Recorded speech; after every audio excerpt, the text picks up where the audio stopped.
Yo, what's going on, snipers, and welcome back to our Detroit Red Wings franchise mode here in NHL 21. So in last episode we had the draft and the re-sign stage, and it was kind of an interesting draft for the most part, as we picked up another top 4 defensive prospect, but he is a 78 overall out of the draft, which is pretty good, or 79 actually out of the draft at 18, so he's going to crack our lineup right away. Now the only thing going up into next season that's kind of questionable is where does Jose Stewart fit on this defensive core? Because if you look, we have like 4 right-handed defensemen, 3 left-handed defensemen. I don't really know if he's going to be in the lineup really unless we were to trade away somebody like Stapleton. So right now I don't really know how our defensive core is going to look like for next season. Worst case scenario, we could always play Lilia in the AHL for 1 year and see if he develops a little bit more and use Orr as a depth defenseman. But I'm still not really sold on having 4 right-handed defensemen in our defensive core to an extent. So, and then in terms of our goaltending going into next season, we currently have Stevenson. We're going to have to sign a new backup goalie this year, which should be interesting as we let go of Francis Nguyen. And then also forward-wise, we are going to actually be making a forward signing because last offseason this guy was available and he decided to go to the Montreal Canadiens, and now he's back in free agency again. And I definitely need to pick him up because he's going to help out our offense a bit.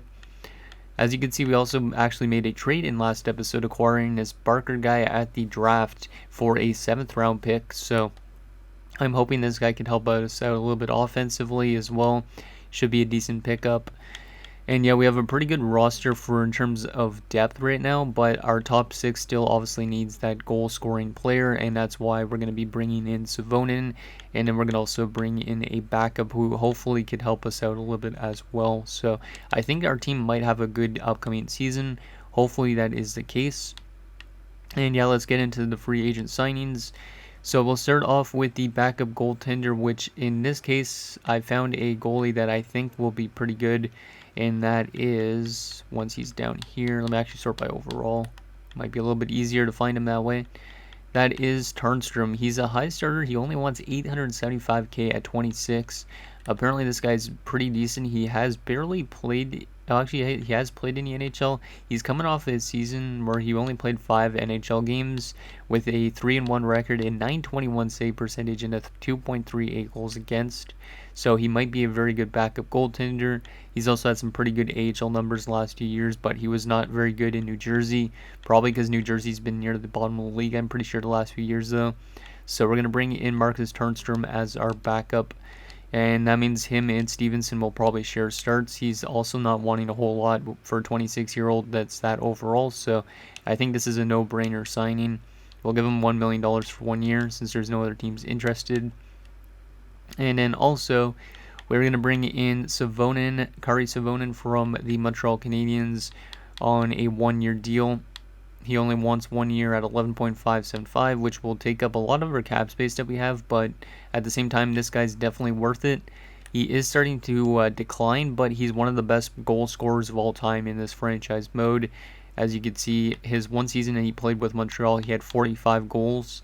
So he could definitely help our offense out, I think, and maybe get us into the playoffs. I'm hoping.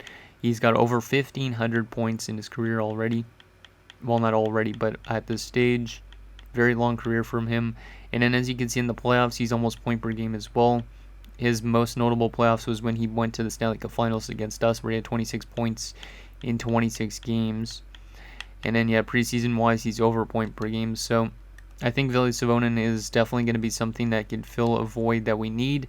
So we're going to sign him up for a 1-year deal, and we'll give him a little bit more because he's probably not going to like our locker room as much. Give him 12.25 for 1 year.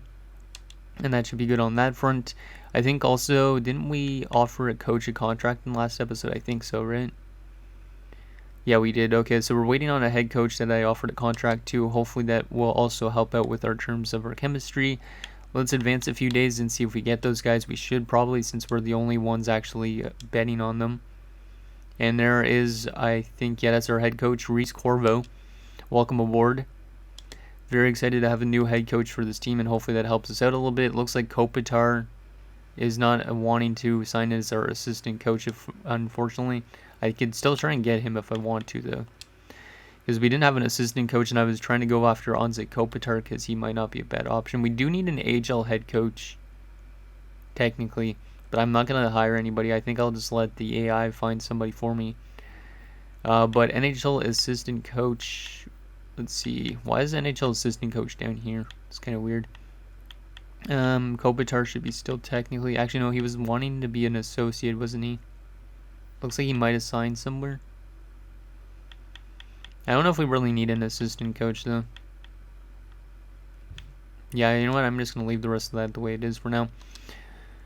Let's advance a few more days, see if we can get that goaltender, hopefully, and then hopefully we get Savonin. We get Marcus Turnstrom, so that's a big signing for our backup goaltender situation. We're just waiting on Savonin, who's going to accept. Welcome aboard, Kari Savonin, after all these years, because like I mentioned the last time we tried to sign him, he was somebody I wanted since, like, for quite a while. Like, when we were trying to trade away for, like, David Pasternak in that type of area, is when I wanted to actually try and trade for Savonin.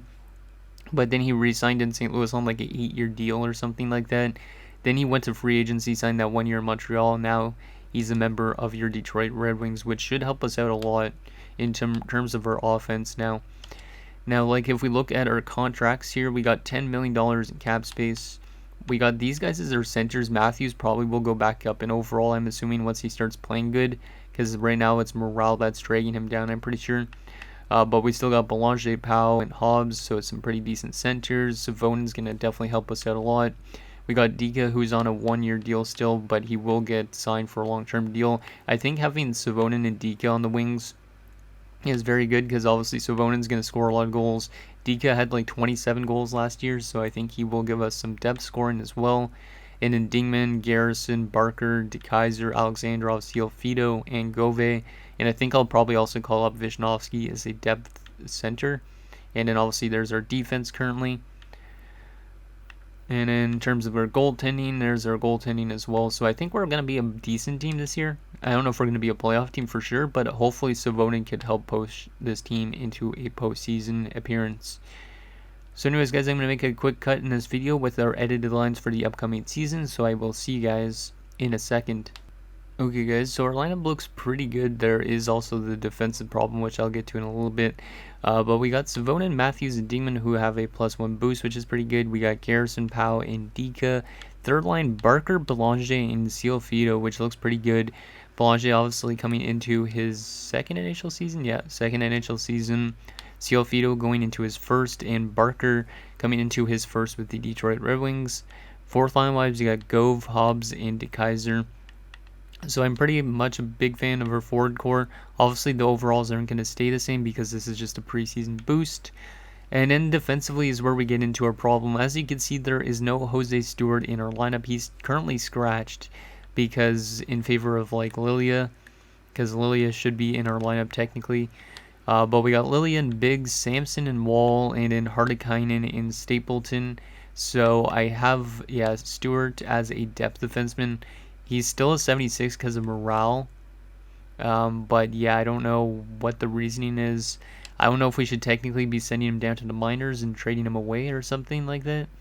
But yeah, currently he's used as a depth defenseman.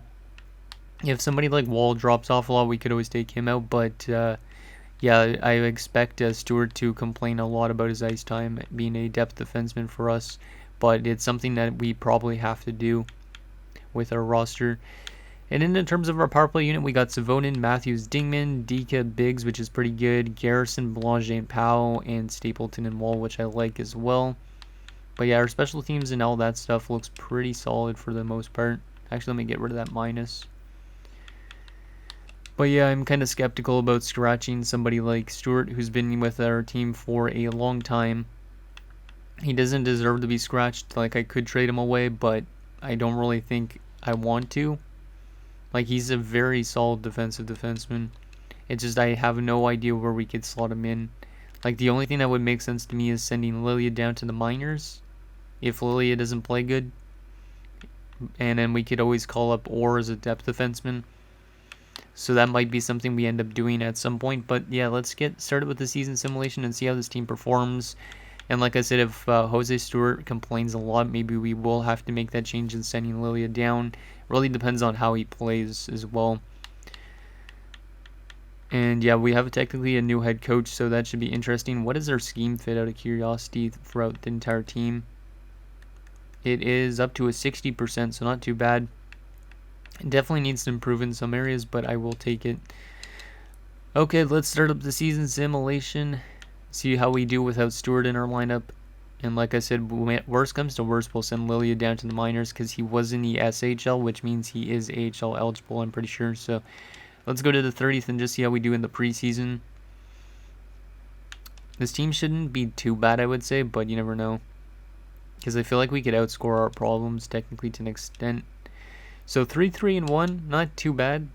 Not the greatest preseason. Garrison led the way with 8 points in 7 games. That's pretty good. He led us in points last year, I'm pretty sure, with 70 points. So hopefully he could have another good, strong season.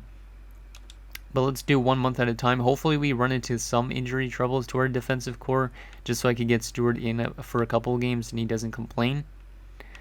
Because I really hate scratching somebody like Stewart, because like Stewart's technically like not a channel legend, but one of the legends of this franchise mode, I would say. Apparently we're listed as a buyer, which is pretty impressive that we're listed actually as a buyer.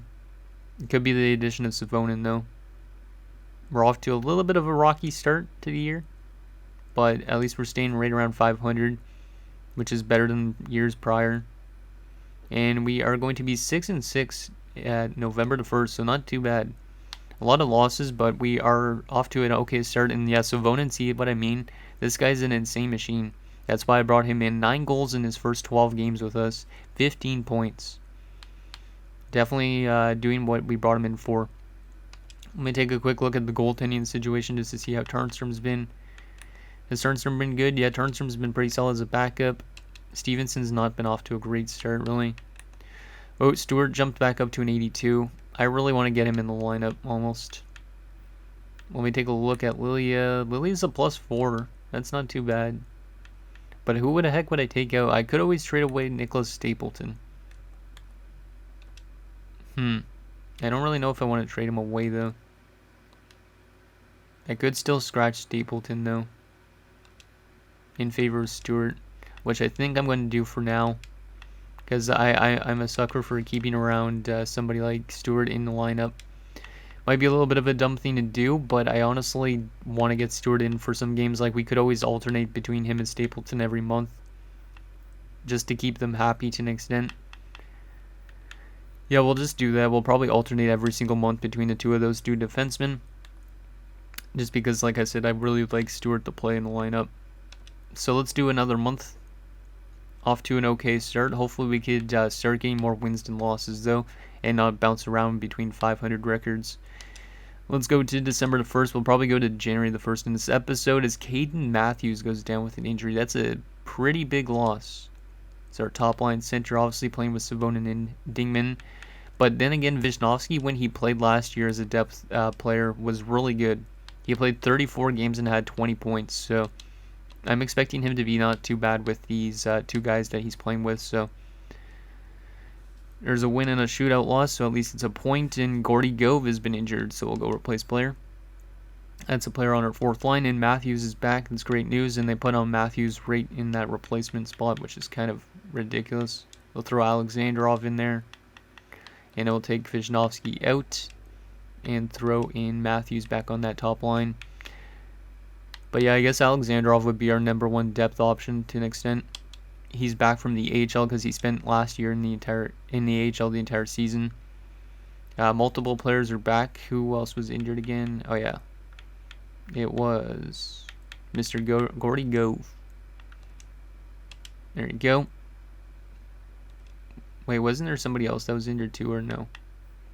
Nope, nobody else. Okay, good. Yeah, at the end of this month we'll put Stapleton back in. Wow, we're losing a lot of games all of a sudden. I don't like that. There's a win, though, and there's a shootout loss. We're 11-13-2. A little bit of a weird record now. And we're 3 points still back of a playoff spot, which is not terrible. Savonin's still scoring a lot of goals. 18 goals in 26 games. Jeez. Yeah, I really like that guy a lot. Let me go back to defense and take back out Stewart, I think. Yeah, he's a -3 through 14 games, so let's put Stapleton back in. Just do a little bit of an alternate. because I think that's the only way we're going to be able to keep those guys happy. And I don't want to move Stewart, like I said, not yet. But hopefully Wall retires in the offseason so we can at least have a freed up roster spot. But yeah, let's go to the 28th now. Or actually, well, we're technically going to January the 1st. Marcos Biggs has been injured. That's a huge loss. That will throw in Stewart, I think, back into our lineup. But yeah, our team is kind of struggling as of late. Biggs is back already, which is great news. Because obviously he's technically our top defenseman. There you go. Got him back in. There's a shootout loss. Another shootout loss. A win. Okay, we're having a much better month, I think, this month. We're 17, 17, and 4 going into January the 1st. So kind of a really weird start to the season. But, I mean, we're right in the hunt, actually, for a playoff spot. Actually, maybe not. Last wildcard spot has how much points? Our last playoff spot has 41 points. So, actually, yeah, we are right in the mix. Obviously, we need to start winning more games than losing, though. Because 17 regulation losses through 38 games is not a good thing. But, yeah, Savonen's been a really good pickup. 50 points in 38 games, 28 goals over that span. He's on pace for maybe a 50-goal season at this rate. Actually, we should go right to 41 games again, just to see how we are exactly halfway through the season. So let's get 3 games done in January. There's a loss, a win, and a win. Okay, 19, 18, and 4. I'll take that. We are in a wild card spot now, so I think our team actually could have a chance of making the playoffs this year. And yeah, Savonen's on pace for a very good season with us. Let's take a look at our player stats and team stats so far for this year, just to see how we're up against other teams. Looks like Savonen's dropping in overall, but he's playing really good. And then Matthews, obviously playing next to him, is playing really good. 48 points, he's back up to an 87 overall. You love to see it. Pau, 32 points, he's been pretty good. Belanger, 20 points, he's a -7, so it looks like our bottom 6 might be out there for a lot of goals against. Hobbs, 10 points. Wisnowski had 2 assists in 3 games. Left wing wise, there's Savonen's stats, 54 points. He's shooting almost 20% this season, which is ridiculous. Up to 823 career goals. Yeah, he's on pace to have more than he did last year in Montreal. He might actually have another 50-goal season, which would be pretty phenomenal, especially at 36 years of age. And then Isaac Deke has been pretty good, 29 points in 41 games. He's on pace for 30 goals this year, so a little bit more than last year. Obviously, if Savonen retires, Deke is going to be like a first liner next season. Right wing wise, Dingman, 42 points in 41 games. So yeah, that top line's doing really well. Garrison, 33 points. Cialfito, 13 points is not too bad. 9 goals already from him in his first season. Barker, 12 points with us so far. That's not too bad. Only 1 goal, but 11 assists. This guy's a pure playmaker, I guess. Or he's a power forward, but apparently he doesn't score. He's only shooting 1.4%.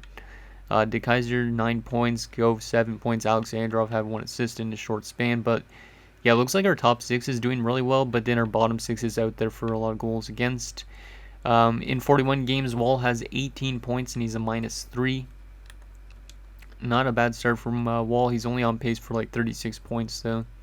But he is probably dropping a lot. Lilia, 13 points and a +9. Pretty impressed with the youngster. 18 years old, and he's already got 13 points through halfway through the season, so he might be a pretty good defender when he starts to actually grow in overall and whatnot. Biggs, 13 points and a +2. Hardikainen, 12 points and a +3. That's pretty impressive. Stapleton, 4 points and a -2 in 27 games. And then Samson, 4 points and a +6. I'll take that from the 20-year-old in his second season. And Stewart, 2 points in 18 games and a +1. So right now, Stewart is playing better than Stapleton defensively, but not as much offensively. So yeah, we're going to have to keep alternating the two of them, I think, throughout the rest of the year. But Stapleton's got a really good shooting percentage, apparently. So that's good. Goalie-wise, Stevenson's not been phenomenal so far, and neither has Tarnstrom. So it looks like we're not a good defensive team, but we're a good offensive team right now, I think, from the looks of it. Let's take a look at team stats across the entire league just to see where we're sitting in terms of all that. So entire league-wise, right now, halfway through the season, we are currently 17th best in the NHL. Goals for per game, we're one of the better offensive teams. We're right around the mid-table, looks like, maybe a little bit above that. So we're good offensively. We actually have the exact same amount of goals against as goals for, which is a bit scary. So definitely we need to get our goals against down. Because right now at the moment, and we're actually around mid-table in terms of goals against as well. So we're not a terrible defensive team, but we do need to start scoring more than we're allowing, at least I would say. Power play percentage, we have one of the best power plays in the league, 9th at 26.7%. And our penalty kill is terrible at 73.9. So we need to address our penalty kill lines. And maybe that will help us play better defensively. Damn, our penalty kill's trash. Let's quickly adjust our penalty kill lines a bit. If you guys have any recommendations for my penalty kill lines as well, let me know. Because, yeah, the next quite a few episodes, like probably the rest of the entire series, is going to be almost pre-recorded. So, but let's go to our special teams, go to our penalty kill. So I don't mind Hobbs being on there still. De Kaiser I don't mind being on there, but he doesn't really fit. We could always move Dingman back up, take De Kaiser out. Maybe Seal Fido would be a better fit. Yeah, Seal Fido is an okay fit. Whoa. Why does that give him a +5 by putting Seal Fido as a defenseman? I almost want to try that, but I don't really know if it makes sense. Huh. Interesting. So that doesn't really change anything. What about changing up the defense? Okay, +3 on the first pairing. I like that. +1 on both pairings. Maybe we'll do something like that then, just to even it out a little bit. And what was it? Belanger. Yeah, we'll put Belanger in there instead of Dingman. And then we'll start changing up the defense pairings a little bit. That doesn't really help. Yeah, it doesn't really help at all. I guess we'll leave the rest of that the same. But yeah, that's a little change. Stewart's dropped down to a 79. Morale-wise, ice time. Yeah, Stewart's going to be the pain in the ass about this. We're going to have to take out Stapleton anyways for next month. But, yeah, I don't really know what I want to do in terms of that, because I don't want anybody to have really bad morale because of lack of ice time. So we might actually have to end up trading away a defenseman. I don't know. Or we could, like I said, we could always just send down Lilia to the minors, call up Orr. But at this rate, we want to make the playoffs, so we want to have the best roster as possible. But anyways, guys, that's going to do it for this episode of our Detroit Red Wings franchise mode. So in next episode, we might make a few trades. I don't really know if we want to make trades. Depends on, like, what we really need, which I don't really think we need much. Like, we could just get a little bit more depth scoring, but I'm going to quickly scroll through this because I almost forgot about showing you guys the trading block.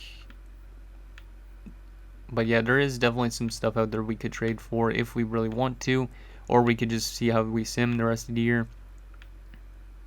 But we want to take advantage of having Savonin in our lineup because he could retire at the end of this year. So anyways, guys, that's going to do it for this episode of our Detroit Red Wings franchise mode. So next episode, we will simulate the rest of the regular season, and we'll see if we can get that last playoff spot, because right now it's a pretty tight race, because the Penguins and Hurricanes are pretty tight to us as well. Penguins have 2 games in hand on us, and they're only 1 point back. So let me know what you guys think down below, and I'll see you guys next time.